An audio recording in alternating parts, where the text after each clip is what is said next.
आज इस देश में जो हालात हैं, उस देश की हालात में बिगाड़ने का आपकी विचारधारा को मैं दोष देता हूं। बचपन से नफरत लोगों के दिमाग में पैदा की जाती है। आज लड़ाई विचारधारा की है। एक तरफ प्रेम और सद्भाव है और दूसरा तरफ नफरत और नफरत से पैदा होने वाली हिंसा है। मैं कहना चाहता हूं, आपके लोग मुझ पर मुसलमान परस्त होने का मुझे आरोप लगाते हैं। मैं इंसानियत परस्त हूं, ना मुसलमान परस्त हूं, ना हिंदू परस्त हूं, लेकिन इंसानियत परस्त हूं। इंसानियत आज खतरे में है। यही मेरी आपसे लड़ाई है। The very idea of India is under threat. अनेकता में एकता इस देश की सबसे बड़ी ताकत है, जिसे आप समाप्त करने में लगे हुए हैं। अटल जी कहते थे कश्मीर का हल काहे में है? जमहूरियत, कश्मीरियत और इंसानियत। आपने JNK के 370 हटाकर बिना जम्मू कश्मीर के लोगों के पूछे आपने अटल बिहारी वाजपेयी की आत्मा को जो पीड़ा दी होगी, आपको भुगतना पड़ेगा। मैं आपसे कहना चाहता हूं, पूरे आप आज भी तीन हमारे भूतपूर्व मुख्यमंत्री कश्मीर के जेल में हैं। आप कहते सामान्य है। अगर सामान्य तो छोड़ते क्यों नहीं है? आपको बड़ा एतराज था कि ब्रेक्सिट के वहां पे यूरोपियन पार्लियामेंट के अंदर क्यों चर्चा हो रही है? उन यूरोपियन पार्लियामेंट के समूह को ले जाने में आपको ऐतराज नहीं है, और हम लोग जाएं तो हम लोगों को पर मनाही है। राहुल गांधी जाएं, सीताराम येचुरी जाएं तो आपको ऐतराज होगा। ये कहा का दोहरा मापदंड आप लोगों का है? ये जो पर पीड़ा जानने का जो इस देश को मिला है, वो राम से ही मिला है। उसी को महात्मा गांधी ने माना है। वैष्णव जन, ये राम ही है, वही संस्कृति है, और उसी संस्कृति से आप भी दिग्विजय। आप मुझे संस्कृति और संस्कार मत बताइए, धर्म मत बताइए। नहीं, मैं सनातन धर्मी हूँ। मुझे आपसे सीखने की आवश्यकता नहीं है। और मुझे मेरे बचपन से गांधी को ही पढ़ा है। गांधी आप हमें मत सिखाइए। क्या हो रहा है? गांधी का कृपया बोलने देने। एक इसमें माफ करना, एक स्पष्टीकरण आपसे चाहता हूं माननीय, कि जितनी बार इसमें इनको टोका टोकी हुई है, वो समय कैलकुलेट करके जोड़ा जाए इनके समय में, वरना ये अन्याय होगा। मैं सबसे अनुरोध करती हूँ। अनुरोध नहीं, समय जोड़ दीजिए। नहीं, समय जब इधर से कही जाती है, उधर से टिप्पणी होती है, उधर से टिप्पणी होती है, दोनों की तरफ से ये है कि आप लोग धन्यवाद। जो बात अपनी रख रहे आपने हैं वो अपनी बात रखें, बीच में टिप्पणी ना करें। महोदया, आपने मुझे अनुमति दी, बहुत बहुत धन्यवाद। मेरा आपसे अनुरोध है, अभी आप हमारे नकवी साहब चले गए, कह रहे थे इस देश के मुसलमानों ने भरोसा किया, इसको हिंदू राष्ट्र नहीं बनने दिया। भाई, आप अपने आप को कॉन्ट्रडिक्ट कर रहे हैं। हमें इस बात का गर्व है कि यहां के मुसलमानों को भरोसा था महात्मा गांधी पर, यहां के मुसलमानों को भरोसा था पंडित जवाहरलाल नेहरू पर, सरदार पटेल पर, और शेख अब्दुल्ला साहब को भी भरोसा था हमारे फ्रीडम फाइटर्स पर, महात्मा गांधी पर, पंडित जवाहरलाल नेहरू पर। इसलिए आप बांटने का प्रयास मत करिए। मैं आपसे अनुरोध करना चाहता हूं, क्योंकि ये देश सबका है, और विशेषकर आज जो आग लगी हुई है पूरे देश में, विशेषकर छात्रों में, युवकों में फ्रस्ट्रेशन है, नौकरियां मिल नहीं रही हैं, सामाजिक तनाव बढ़ता जा रहा है, लिंचिंग चारों तरफ हो रही है।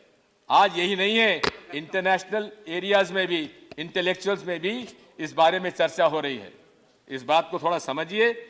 मैं आपसे अनुरोध करता हूं कि सबको संभालने का प्रयास करिए। मैं तो आपको सुझाव देता हूं, अगर यह समस्या का निदान करना है तो तत्काल नागरिकता का कानून वापस लीजिए, लोगों में विश्वास पैदा करिए। सेक्टर का ग्रोथ घट रहा है, एक्सपोर्ट्स में कमी हो रही है, साथ में हर एक सर्वमान्य इकोनॉमिस्ट इस विश्व में जो हैं, वो सब आज चिंता जता रहे हैं। IMF कह रहा है चिंता करिए, GDP गिर रही है। वर्ल्ड बैंक कह रहा है, आपका RBI कह रहा है स्टेट बैंक ऑफ इंडिया कह रहा है, हर तरह से आज हालात बिगड़ रहे हैं। जब हालात बिगड़ रहे हैं, जीएसटी से रेवेन्यू कलेक्शन नहीं हो रहा है, तो क्या विकल्प बचा? जो वर्षों से कमाई करने वाले पीएसयूज को बेचिए और विशेष तौर पर अब लाइफ इंश्योरेंस कॉर्पोरेशन पे बात आ गई है। मेरे पूर्व वक्ता माननीय टीएमसी के हिंदुदा ने इस बात को कहा है विस्तार से, मैं उसको दोहराना नहीं चाहता। करोड़ों लोगों के विश्वास और आस्था का प्रतीक एलआईसी आज संकट में है और इसी के साथ साथ बीएसएनएल, एमटीएनएल के 1 लाख लोगों को बेरोजगार कर दिया। बीपीसीएल को आप बेचने की तैयारी में हैं। जो टेम्पल्स ऑफ मॉडर्न इंडिया वो विजनरी पंडित जवाहरलाल नेहरू ने स्थापित किए थे, वो आप आज अपनी असफलता को छिपाने के लिए बेच रहे हैं। देश के हालात को देखते हुए देश की अर्थव्यवस्था को आप बिगाड़ चुके हैं। अब आप जिस घर में अर्थव्यवस्था बिगड़ती है तो जेवर बिकते हैं, वही हालात इस देश की हो रही है। आपने बड़ी बात की थी, हम लोगों ने एसआईटी बना दी, काला धन लाएंगे विदेशों से। उस एसआईटी का हश्र क्या हुआ, उसकी रिपोर्ट कहां है, हम आपसे जानना चाहते हैं। मैं माननीय उपसभापति महोदय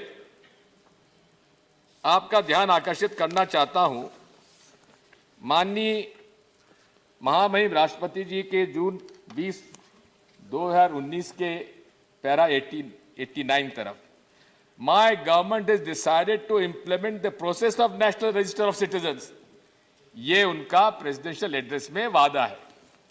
और जब भी माननीय महामहिम राष्ट्रपति का भाषण अप्रूव होता है तो कैबिनेट से अप्रूव होता है और कैबिनेट के अप्रूवल के बाद ही ड्राफ्ट फाइनल किया जाता है। लेकिन माननीय प्रधानमंत्री जी भाषण में कहते हैं ये सब झूठ है, एनआरसी की कोई चर्चा नहीं है, यानी कि कैबिनेट में बात ही नहीं हुई। मैं तो कहता हूं ऐसे कैबिनेट सेक्रेटरी जिसने बिना कैबिनेट के मंजूरी के राष्ट्रपति जी से वो भाषण दिलवा दिया, उस पर कार्रवाई होना चाहिए। तो रिटायर हो चुके हैं, अब क्या बर्खास्त करिएगा। लेकिन प्रश्न इस बात का है कि आपने माननीय राष्ट्रपति जी से वो सब कहलवा दिया और उसके बाद माननीय प्रधानमंत्री जी कहते सरासर झूठ है, असत्य है।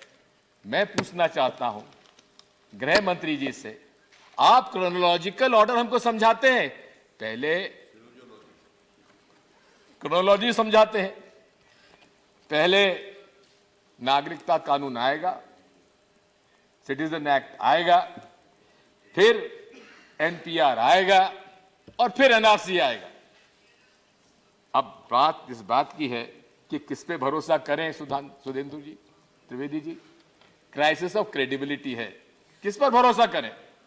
और साथ में जो एनआरसी का असम का अनुभव है, 1600 करोड़ रुपए खर्च हुए,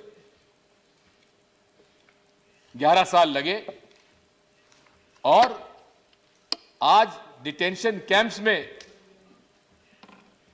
कई हिंदू तो उसमें हैं ही, लेकिन वो कैप्टन सनाउल्लाह जिसने भारत सेना में हथियार हाथ में लेकर पाकिस्तान का मुकाबला किया, दुश्मनों का मुकाबला किया, वो भी आज डिटेंशन कैंप में है। माननीय उपसभापति महोदय, ये आपकी राष्ट्रभक्ति है। मैं कहना चाहता हूं आज यही पूरा भ्रम और भय लोगों में पैदा हो गया है। कल से आप एनआरसी लागू करेंगे, एनआरसी में किसी के पास सर्टिफिकेट नहीं बना, आपने डिटेंशन कैंप्स तो बनाने शुरू कर दिए, अब उसमें भी क्राइसिस ऑफ क्रेडिबिलिटी है। कुछ कहते हैं कि डिटेंशन कैंप है, कुछ कहते हैं नहीं है। हमारे पास प्रमाण है, लोग बाग उन डिटेंशन कैंप्स में हैं, डिटेंशन कैंप्स में लोग मर रहे हैं। मैं आपसे कहना चाहता हूं इसके बाद कि सीए लाया क्यों गया, नागरिकता कानून लाने की आवश्यकता क्या थी? आपको जिसको मर्जी थी आप नागरिकता उसको दे देते। किसने मना किया था आपको? आपने क्या अदनान सामी को नागरिकता नहीं दी थी? दी आप लोगों ने। और मैं तो आप इस बात को फिर से हिंदू मुसलमानों में बांटना चाहते हैं। मैं तो बधाई देता हूं स्वामी स्वरूपानंद जी, आज सबसे वरिष्ठ सनातन धर्म के हमारे शंकराचार्य, उन्होंने कहा है कि नागरिकता कानून लाने की आवश्यकता नहीं थी। ये केवल एक वर्ग को भयभीत करने के लिए यह कानून लाया गया है। और स्वाभाविक है, मैं आपसे भूपेंद्र यादव जी कहते हैं टू नेशन थ्योरी, आप बंटवारा कर रहे हैं। अरे जनाब, बंटवारे की शुरुआत तो आप लोगों ने की है। सावरकर जी, जिन्ना जी, कि इन लोगों ने टू नेशन थ्योरी लाए नहीं का सबसे पहले सुझाव नहीं दिया था? जी हाँ, सावरकर जी और जिन्ना जी, क्योंकि आप लोगों ने जिन्ना जी को, आपने मोहम्मद अली जिन्ना जी को आपने कहा था वो सबसे ज्यादा सेक्युलर है। आपके मजार पे जाके माथा टेकने वाले आप लोग थे, हम लोग नहीं थे। मैं आपसे कहना चाहता हूं, आप लोग इस बात को समझ लीजिए कि ये आज जो हालात इस देश में हैं, आज इस देश में जो हालात हैं, उस देश की हालात में बिगाड़ने का आपकी विचारधारा को मैं दोष देता हूं। बचपन से नफरत लोगों के दिमाग में पैदा की जाती है। आज लड़ाई विचारधारा की है। एक तरफ प्रेम और सद्भाव है और दूसरा तरफ नफरत और नफरत से पैदा होने वाली हिंसा है। आप देख रहे हैं नेट्रिक न्यूज, साहस सच कहने का।